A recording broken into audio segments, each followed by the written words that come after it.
Baik, kita lanjutkan ya.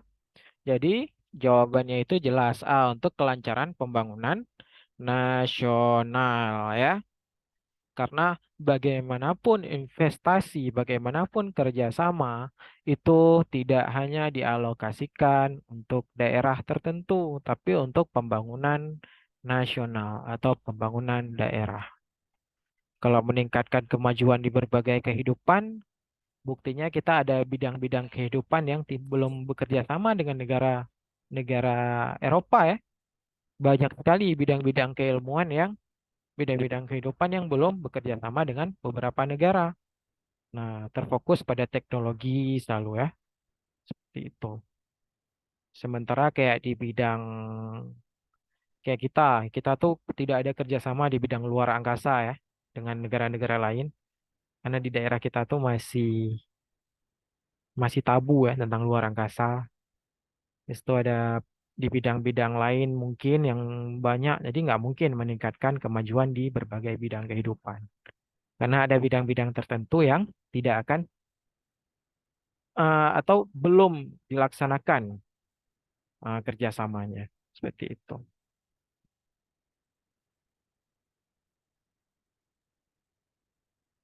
Ya, pembangunan itu bukan hanya infrastruktur.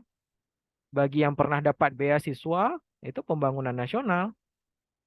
Ya, pemerataan pendidikan itu pembangunan nasional. Oke, jangan berlama di soal satu. Kita masuk ke soal kedua. Dalam meningkatkan rasa nasionalisme, diperlukan sikap toleransi. Adapun wujud toleransi yang dikembangkan dalam kehidupan bermasyarakat adalah, silakan dijawab. Ini soalnya masih mudah ya, kita mulai dari level satu. Nanti naik-naik terus makin susah.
Oke, sekarang kita langsung bahas, jangan berlama-lama. Ini pada jawab, rata-rata jawab C, E, Ramai. Oke, dalam meningkatkan rasa nasionalisme diperlukan sikap toleransi. Sikap toleransi itu yaitu sikap menerima keberagaman. Itu disebut dengan toleransi. Adapun wujud toleransi yang dikembangkan dalam kehidupan bermasyarakat adalah berarti dalam kehidupan bermasyarakat, contoh orang-orang yang menerima perbedaan itu seperti apa? Melaksanakan dan memahami ajaran agama orang lain. Nah, ini nggak boleh, ya. Ngapain nih melaksanakan dan memahami ajaran agama lain? Kecuali dia mau masuk agama itu. Oke, dan itu bukan wujud toleransi juga ya. Jangan mentang-mentang kita toleransi sama agama tertentu, ya kita pelajarin agama dia. Enggak. B. Mengembangkan sikap fanatisme agama yang berlebihan. Nah, ini bisa jadi biasanya nih orang-orang bom bunuh diri ya. Sikap-sikap fanatis ya. Ini konotasinya negatif. Dan ini tidak ada hubungan dengan toleransi. Maka ini disebut dengan kegiatan ekstremisme ya. Kegiatan kriminal. Menunjukkan sikap sabar antara umat seagama sebagai wujud menjalankan ajarannya. Ini bukan toleransi kalau sikap sabar antar ini. Oh bentar, menunjukkan sikap sabar antar umat beragama sebagai wujud menjalankan ajarannya. Sikap sabar. Oke, kita simpan dulu ya, karena ini berhubungan. Berarti sabar. beragama. Berarti kita harus sabar dengan agama lain. Agama lain harus sabar dengan agama kita. Tapi keterangannya masih ambigu di sini. Sabar apanya itu ya. Tapi kita simpan dulu C. D. Memberikan kesempatan umat dalam menjalankan seagama ibadahnya. Maksud di sini adalah memberikan kesempatan umat dalam menjalankan seagama. Nah, ini nggak mungkin ya orang-orang apa namanya hmm, nomor D memberikan kesempatan umat dalam menjalankan seagama ibadah seagama ya. Ini coba ya kan ibadah seagama. Memberikan kesempatan umat dalam menjalankan ibadah seagama. Ini opsinya. Ini bukan bentuk toleransi ya, karena masih dalam konteksnya satu agama. Itu. Memberikan bantuan kepada orang lain tanpa membedakan agama. Oke, saya rasa cukup jelas. Oke, tadi A bukan, B bukan, D juga bukan karena di sini adalah seagama, ya. Sementara toleransi itu harus ada objek yang berbeda agamanya. Baru dikatakan itu toleransi. Oke?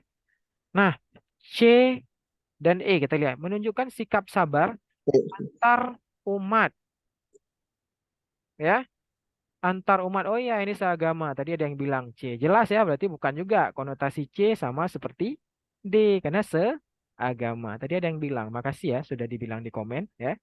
Kita saling mengkoreksi ya. Jadi jawabannya jelas ya. Memberikan bantuan kepada orang lain tanpa membedakan agama. Karena di sini ada seagama. Ini titik salahnya tadi. Oke, makasih Kak Nabila tadi sudah memberikan ya koreksinya ketika saya silap ya menjawab tadi, membaca. Oke, cukup jelas ya. Oke, di sini boleh sharing-sharing juga ya. Kita belajar santai, belajar tapi serius. Nanti kalau ada hal-hal yang mau kasih masukan juga boleh mungkin. Bapak Ibu di sini ya ada ilmu-ilmu baru yang mau di-share, silakan. Oke, nomor 1 A, nomor 2 E. Memberikan bantuan kepada orang lain tanpa membedakan agama. Oke, nomor 3. Waktunya 1 menit. Silakan dijawab. Kalau ada yang mau saya besarin tulisannya, boleh dibilang mungkin nggak bisa dibaca, bisa saya besarkan nih. Tapi bukan lagi Masya. Aduh.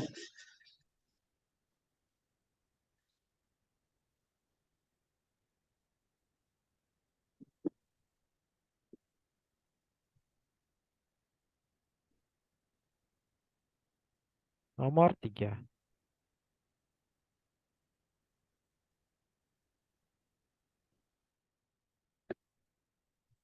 Apa sosialisasi terkait pidana korupsi dan dampak mengembangkan sikap sadar hukum dalam kehidupan mulai dari lingkungan terkecil. Dari lingkungan terkecil peraturan.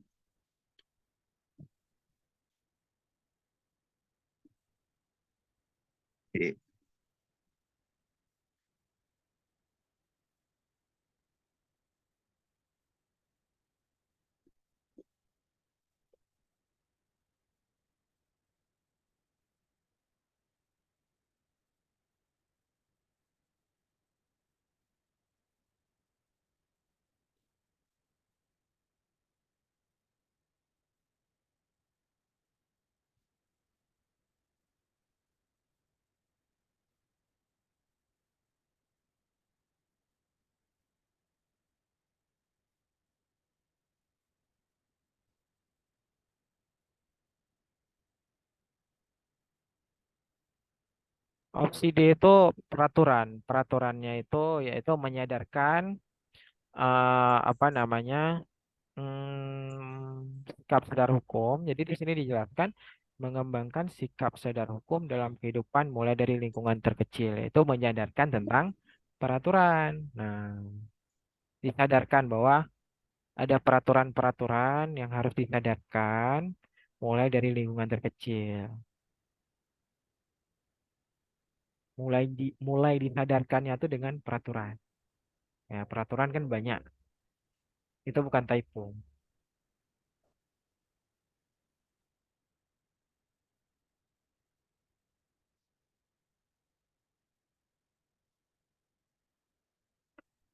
Ya, Din mau beli apa?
Oke, sekarang kita bahas. Tadi sepertinya banyak yang nggak jawab ya. Oke, sekarang kita lihat di sini ya. Korupsi bukan lagi menjadi rahasia umum, ya, dan masih marak terjadi. Nah, oke. Upaya yang paling tepat, ya, upaya yang paling tepat yang dapat, hmm, upaya yang paling tepat yang dapat dilakukan oleh masyarakat, ya, yang dapat dilakukan oleh masyarakat, ya, kata kuncinya. Untuk menghentikan praktik kejahatan luar biasa tersebut adalah, wah, ada yang tahu undang-undang korupsi, undang-undang nomor berapa? Undang-undang nomor 20 tahun 2001. Itu undang-undang tentang korupsi. Nanti banyak ayatnya di situ. Boleh Bapak Ibu baca. Ya. Jadi yang dapat dilakukan oleh masyarakat. Menjatuhkan sanksi yang berat. Ini bisa kita lakukan Bapak Ibu? Nggak bisa ya. Ini harus dilakukan oleh lembaga berwenang. Siapa yang menjatuhkan sanksi? Itu ada dari Mahkamah Mahkamah Agung ya, dari peradilan ya. Mereka yang memberikan sanksi berat dan peraturannya dibuat oleh DPR, oleh legislatif, bukan masyarakat. Masyarakat, maksud masyarakat di sini orang-orang yang general, umum. Menegakkan hukum setegak-tegaknya tanpa, ini tugas MA, Mahkamah Agung, dalam kurung hakim ya. Tugas hakim ini, sanksi ini, berdasarkan undang-undang yang dibuat oleh DPR. Nah, kalau B, menegak hukum setegak-tegaknya tanpa pandang bulu secara menyeluruh. Ini tugas aparat penegak hukum. Penegak hukum. Siapa-siapa aja aparat penegak hukum. Ada polisi, ya, ada kejaksaan, ya, Bapak Ibu, ada hakim, ya, ada pengacara. Mereka menegakkan hukum. Alat untuk menegakkan hukum. Habis itu ada melakukan sosialisasi. Sosialisasi itu apa Bapak Ibu? Sosialisasi itu memberikan pengetahuan, pembelajaran ya terkait tindak pidana korupsi dan dampaknya kepada masyarakat. Oke, kita simpan. Ini konotasinya positif, memberikan kesadaran bahwasanya korupsi ini suatu hal yang buruk, ya, dosa, uang haram, oke. Dampaknya gara-gara Anda korupsi, orang kelaparan, orang bisa mati gara-gara nggak bisa makan, ya. Orang bisa melakukan kriminal karena uang negara Anda sedot, sementara masyarakat nggak dapat apa-apa. Kita kasih dampaknya, sosialisasi. Mengembangkan sikap sadar hukum dalam kehidupan, mulai dari lingkungan terkecil. Ya, jadi masyarakat itu mengembangkan sikap sadar hukum. Kita tuh sadar bahwasanya korupsi itu memang tidak boleh. Ya, kita sadar bahwasanya korupsi itu akan membahayakan. Jadi mengembangkan sikap sadar. Oke. Sehingga dengan adanya sikap sadar hukum, maka kita tidak melanggar hukum. Jadi dimulai dari lingkungan terkecil, yaitu peraturan-peraturan yang ada di lingkungan kita. Ya, seperti kalau ada dari anak SD, itu bagaimana peraturan di lingkungan dia. Nggak boleh, apa namanya, mengambil hak orang lain. Kalau kita yang sudah bekerja, ya, nggak boleh harus mengindahkan peraturan-peraturan yang ada di sekitar kita. Kita kembangkan sikap sadar hukum itu biar kita terhindar dari yang namanya praktik kejahatan ini. Membuat peraturan perundang-undangan. Peraturan perundang-undangan ini pembuatannya itu hanya boleh dari legislatif, ya, dan eksekutif. Tergantung aturannya apa, tidak boleh oleh masyarakat umum. Nah, jadi antara C dan D, mana yang lebih tepat?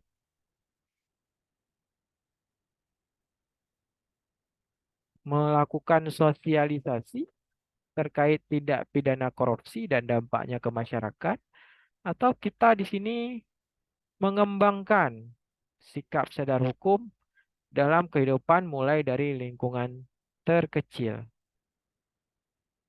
yang dapat dilakukan oleh masyarakat. Iya, jawabannya itu di, ya, mengembangkan sikap sadar hukum. Nah, bagaimana cara kita mengembangkan sikap sadar hukum? Ya dimulai dari diri sendiri melalui edukasi. Nah, kalau C melakukan sosialisasi, di sini dampaknya tuh kurang tepat karena sosialisasi terkait tindak pidana korupsi. Ya, kita nggak tahu hasil sosialisasinya apa kayak gitu. Oke, tapi kalau kita mengembangkan sikap sadar hukum, udah pasti di sini kita sadar hukum. Sehingga kalau kita sadar hukum, masyarakat sadar hukum, maka tidak akan melakukan tindakan korupsi. Seperti itu. Oke, jawabannya D. Ya, ini tipis-tipis. Tapi kalau cari amannya kita lihat aja yang paling negatif. Paling positif sih. Konotasi paling positif itu kan mengembangkan sikap sadar hukum seperti itu. Walaupun kalau kita lihat C juga betul Bapak Ibu, tapi kalau C ini masih sosialisasi. Tapi kalau dia udah jelas perkembangan sikap sadar hukum. Ya, ini mirip-mirip jawabannya. Nah, tapi yang lebih konotasi positif dan lebih nyata itu ada di D. Kita cari aman aja. Oh, ini udah terkembang sikap sadar hukumnya. Ya, sehingga dia mulai dari peraturan kecil dan peraturan sampai ke depannya dia itu udah terbiasa. Sehingga dengan dia taat aturan, dia konformitas, maka dia tidak akan melakukan tindak pidana korupsi. Oke, sekarang kita lanjut ke soal nomor 4. Oke, Bapak Ibu, 1 menit langsung dijawab. Waduh, ini Kak Rike udah startnya udah cepat ya. Langsung 4E.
Oke, langsung kita bahas ya. Karena waktu kita nih 30 menit lagi udah habis. Indonesia memiliki keberagaman sosial budaya, ya. Dari keragaman sosial masyarakatnya dan budayanya itu beda-beda. Sehingga membentuk masyarakat yang memiliki toleransi dan sikap saling menghargai, ya. Oleh sebab itu diperlukan adanya. Nah, ini kan konotasinya mudah ya. Jadi di sini ditanya, biar masyarakat itu memiliki toleransi dan sikap saling menghargai, mereka tuh perlu sikap apa dan upaya apa? Persatuan antar sesama umat seagama dengan ukhuwah. Ini enggak ya. Karena kalau kayak gini ya orang Islam cuma bantu orang Islam, orang Kristen nggak dibantu. Orang Aceh cuma bantu orang Aceh. Orang daerah lain kalau ketabrak di jalan nggak dibantu. Itu kalau konotasi A. B. Menjamin memajukan daerahnya dalam bingkai persatuan. Menjamin memajukan daerahnya dalam bingkai persatuan. Memajukan daerah. Ini kurang ya. Karena nggak ada unsur-unsur toleransinya. Ya, membangun daerah, toleransinya apa coba? Kan nggak nyambung gitu. C. Memberikan peranan untuk mensejahterakan rakyat di daerah tertinggal. Kasih peran untuk sejahterain rakyat di daerah tertinggal.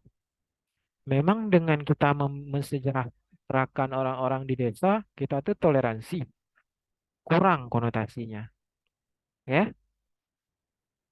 Karena toleransi ini biasanya dia itu ada perbandingan agama, ya, konteks toleransi suku, etnis, antar golongan. Tapi kalau daerah tertinggal itu tidak masuk toleransi. Seperti itu. Dia ada parameternya untuk toleransi. D. Kontribusi untuk membangun daerahnya masing-masing. Ini sama kayak konotasi B ya. Komitmen persatuan bangsa dalam keberagaman. Nah, ini baru betul ya. Jadi di sini menjelaskan bahwasanya untuk memiliki toleransi kita harus ada komitmen persatuan. Jadi tidak boleh mengejek-ngejek antar etnis, ya. Ketika orang Cina lewat, etnis Tionghoa lewat, mata kita merem depan dia, seakan-akan ngejek dia sipit. Nah, itu udah nggak boleh. Itu bukan komitmen persatuan, tapi komitmen persatuan ini apa?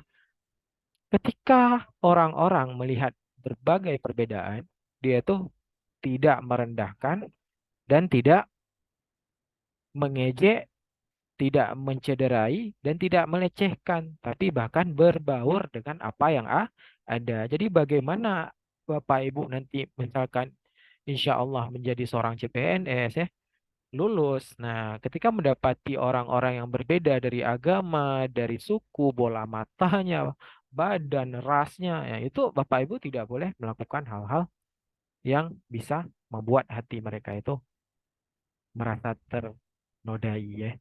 Jadi di sini harus ada komitmen persatuan untuk menciptakan keberagaman. Maka ini sudah masuk ke unsur toleransi. Maka jawabannya adalah E. Baik, sekarang kita masuk ke soal nomor 5.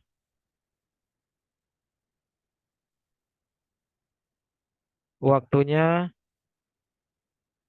1 menit. Ntar saya rapiin soalnya. Oke, 1 menit waktunya.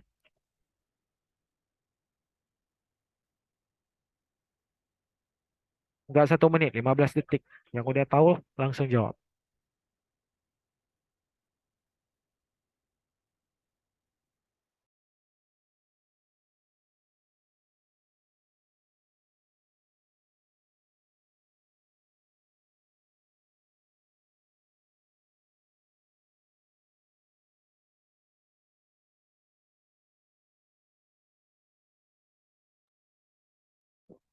Ayo, ada yang tahu jawabannya apa? Nah, ini udah ada yang jawab nih. Kak Rahmat jawabnya B. Kak Fira D. Rike, Kak Rike jawabnya C.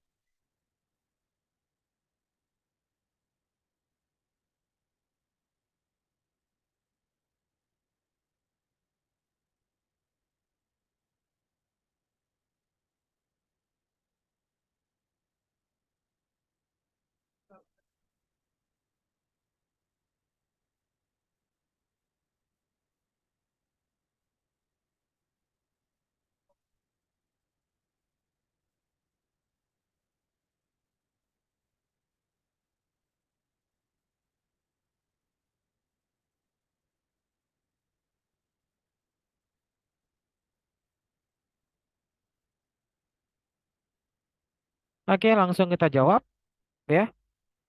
Hmm, Sumpah Pemuda memiliki makna penting bagi seluruh pemuda Indonesia, baik pada masa itu maupun pada masa kini. Adapun makna Sumpah Pemuda bagi para pemuda pada saat ini, pendobrak lahirnya rasa persatuan dan kesatuan bangsa. Oke, kita simpan dulu.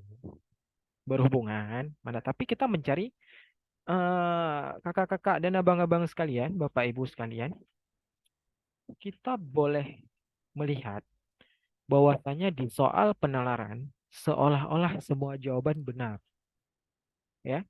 Jadi ketika kita mendapati soal CPNS di TWK, seakan-akan bapak ibu, abang dan kakak-kakak semua dan adik-adik itu membaca soal seolah-olah ini benar semua. Saya mau jawab yang mana?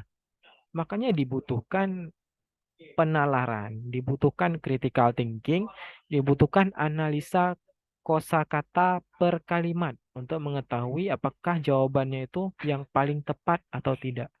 Karena di sini kita bukan menjawab soal pertanyaan yang salah, tetapi mencari jawaban yang paling tepat. Makanya kalau kita baca seolah-olah benar semua, tapi kita mencari yang paling benar. Tuh. Nah, nomor A, pendobrak lahirnya rasa persatuan dan kesatuan. Kalau dipikir ini benar, tapi kita mau cari mana tahu ada yang benar lagi. Oke, menumbuhkan rasa cinta terhadap tanah air dan bangsa Indonesia. Oke, benar juga. Sumpah Pemuda merupakan sejarah awalnya lahir. Ini enggak, karena ditanya pemuda pada masa ini. Sementara ini pada masa lalu. Ya, merupakan tonggak sejarah yang melahirkan semangat nasionalisme. Ini juga pada masa lalu, bukan pada masa kini. Tekad dan semangat para pemuda-pemudi Indonesia untuk menegakkan kemerdekaan. Nah, ini kan sekarang nggak ada lagi kemerdekaan. Kita udah lama merdeka. Ini pada masa lalu. Jadi, para pemuda pada masa kini yang ditanya. Ya, jadi jawabannya apa? Pendobrak lahirnya rasa persatuan dan kesatuan, menumbuhkan rasa cinta terhadap tanah air. Nah, jawaban yang benarnya itu B, menumbuhkan rasa cinta terhadap tanah air dan bangsa Indonesia. Ya, bukan pendobrak. Nah, sebetulnya yang A ini juga pada masa lalu, bukan pada masa kini. Karena kan istilahnya dobrak. Dobrak itu kan di awal, pendobrak. Ya, pendobrak itu kan di awal dia. Nah, sementara ditanya pemuda saat ini sekarang kan sudah memasuki fase di tengah atau di akhir ya. Makanya jawabannya Sumpah Pemuda ini kenapa diajarkan di tingkat SMA, SMP, SD untuk menumbuhkan rasa cinta tanah air pada pemuda-pemuda di masa sekarang. Oke. Nah, ada yang tanya, Kak, soal nomor 5 ini masuk tema nasionalisme kah? Hmm, Soal nomor 5 ini masuk tema nasionalisme kah? Kalau iya, bagaimana irisan jawaban B dengan tema cinta tanah air? Nah, jadi nanti si pembuat soal mungkin akan menyamakan beberapa istilah di nasionalisme dengan cinta tanah air, ya. Nah, nasionalisme dengan cinta tanah air. Nah, tapi kalau sudah masuk ke soal umum seperti ini kan nggak masalah kalau dibalik nasionalisme dan cinta tanah air. Ya, karena kan kita tinggal mencari jawaban yang paling konotasinya positif kayak gitu. Oke, jadi nanti kalau di soal-soal nasionalisme atau cinta tanah air itu akan soalnya di random ya. Bapak Ibu, abang-abang dan kakak-kakak bakal sering jumpa tuh pernyataan nasionalisme dengan cinta tanah air. Nah, kalau soalnya seperti ini nggak masalah dibolak-balik. Oke. rasa cinta tanah air dan nasionalisme. Tapi kalau masuk ke soal contoh seperti yang saya awal tadi jelasin kayak kasus Gracia Poli, di situ baru Bapak Ibu bedain masuk ke mana. Tapi kalau soal cerita seperti ini, cinta tanah air dan nasionalisme itu nggak masalah kalau ditukar-tukar. Tapi kalau konteksnya seperti tadi, ya, konteksnya seperti tadi, maka apa namanya? Itu baru Bapak Ibu masukkan kriteria nasionalisme apa, cinta tanah air apa, seperti itu. Tapi kalau di soal seperti ini tidak masalah. Kadang-kadang ditulis nasionalisme, kadang-kadang di sini ditulis cinta tanah air ya. Kalau kita bedah beda, tapi kalau udah masuk soal seperti ini itu apa namanya? Nggak masalah ditukar-tukar gitu. Oke, tadi ada yang bilang kalau di tonggak Kak berarti oh, paham ya. Ya, jadi fleksibel aja. Kita fleksibel aja karena si pembuat soal kadang-kadang buat soal nggak seteliti kita belajar gitu. Dia main bolak-balik aja. Tapi kalau di sini kan nggak masalah, diputar-putar, dibolak-balik. Bedakan nasionalisme dan tanah air untuk kasus contoh seperti yang di awal tadi. Oke, ada yang D. Oke, yang D ini betul nih. Bagus ya. Kalau D kan tonggak, berarti pemicu untuk segar. Oke, merupakan tonggak sejarah yang melahirkan semangat nasionalisme. Hmm, benar sih, tonggak sejarah ya yang melahirkan semangat nasionalisme. Nah, tapi maksud di sini itu ini gini. Di sini dijelaskan ini bukan tonggak. Tonggak itu untuk membangkitkan ya. Sehingga dengan adanya sejarah melahirkan semangat nasionalisme. Melahirkan semangat nasional. Bentar. Merupakan tonggak sejarah yang melahirkan semangat nasionalisme. Menumbuhkan rasa cinta terhadap tanah air dan berbangsa Indonesia. Oke, ini betul nih. Makasih sarannya. Ini untuk masa sekarang. Tapi kita analisa lagi setelah ini. Ya, ini masih fleksibel. Ini kita bedah dulu. Apakah kata melahirkan yang menjadi itu berhubungan dengan masa lalu doang ya, Kak? Nah, gini ya. Sebenarnya nih soalnya kan agak ambigu ya. Ini bisa masa sekarang, bisa masa lalu sih. Tapi kalau konotasi saya, ini bisa dua-dua. Atau masa lalu. Oke. Merupakan tonggak sejarah yang melahirkan semangat nasionalisme. Berarti kan di sini ada kata melahirkan ya. Berarti kalau melahirkan di sini konotasinya masih ambigu. Melahirkan untuk pemuda sekarang atau melahirkan semangat nasionalisme pemuda yang dulu. Ambigu gitu soal. Bukan soal, opsi. Tonggak sejarah yang melahirkan semangat nasionalisme. Ini apa namanya? Hmm, untuk melahirkan yang dulu itu atau melahirkan anak-anak yang sekarang. Makanya di sini agak ambigu. Makanya saya cari aman jawabnya yang B. Menumbuhkan rasa cinta tanah air dan bangsa Indonesia. Ya, karena kalau di ini agak sedikit ambigu. Melahirkan semangat nasionalisme. Kalau B jelas menumbuhkan rasa cinta terhadap tanah air.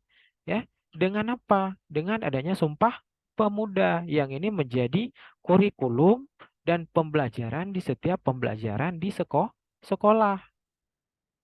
Nah, jadi kalau berdasarkan analisa saya, itu jawabannya B. Seperti itu. Tapi nanti Bapak Ibu boleh mencari juga sih, ya. Nanti boleh kita diskusi di pertemuan selanjutnya apa jawabannya. Tapi kalau saya tetap jawabnya B, ya. Karena di sini jelas menumbuhkan rasa cinta terhadap tanah air. Oke, seperti itu ya. Karena di sini ambigu, melahirkan semangat nasionalismenya tuh bagi anak pemuda sekarang atau dulu gitu. Kalau B itu jelas. Jadi saya mengambil aman, soal B tidak perlu dugaan-dugaan yang seperti yang jauh. Oke, kita masuk soal nomor 6.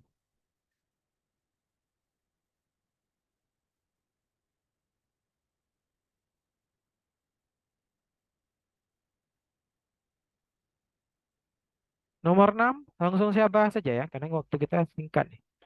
Kasihan juga nanti kalau nggak banyak kebahas soal. Karena TWK banyak nih materinya. Oke, ini kita satu soal lagi, setelah itu udah habis ya. Nanti videonya dan soalnya saya kirim ke grup. Makna dan hakikat pembangunan nasional adalah pembangunan nasional yang dilakukan bersama oleh masyarakat dan pemerintah. Ya, terkait dengan hal tersebut, maka, nah jadi di sini ditanya biar pembangunan itu dilakukan bersama masyarakat dan pemerintah harus ngapain coba? Nah, kayak gitu tindakannya biar terjadi pembangunan nasional. A. Pemerintah harus menjalankan program pembangunan yang disusun oleh masyarakat. Nggak bisa, nggak bisa masyarakat menyusun program, ya, karena tidak semua masyarakat bisa menyusun program. Seperti itu, yang menyusun program adalah pemerintah, bukan masyarakat. B. Pemerintah mengarahkan dan membimbing masyarakat dalam proses pembangunan.